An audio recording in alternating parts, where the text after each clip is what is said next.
Once upon a time, in a small village nestled in the heart of Yoruba land, there lived a wicked stepmother named Iyabo. She was married to a kind and gentle man named Babatunde, who had a beautiful daughter named Omolara from his previous marriage. Iyabo resented Omolara and treated her with cruelty and disdain. Iyabo was determined to ruin Omolara's life and change her destiny. She sought the help of a powerful priest named Baba Ifa, who was known for his ability to manipulate fate. Baba Ifa agreed to help Iyabo, but warned her that the consequences of changing someone's destiny would be severe if she failed to follow his instructions. Iyabo ignored Baba Ifa's warning and proceeded with the ritual to change Omolara's destiny. She was instructed to sacrifice a white goat and a bowl of pure water at the shrine of the goddess Oya. Iyabo did as she was told, but she also added her own twist to the ritual, seeking to destroy Omolara's future completely.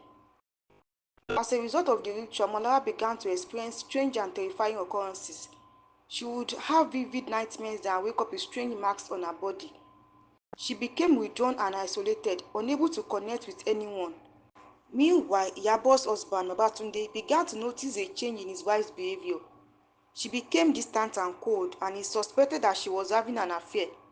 One day, he caught her with another man, a wealthy merchant named Ademola. Babatunde was heartbroken and confronted Iyabo, but she denied everything. She convinced him that he was imagining things, that she was still loyal to him.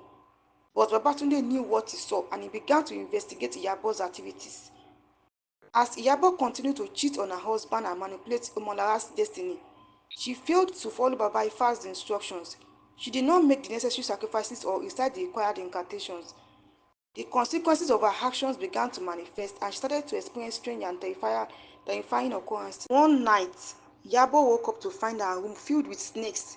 She screamed and ran out of the house, but the snakes followed her. She tried to shake them off, but they clung to her clothes and skin.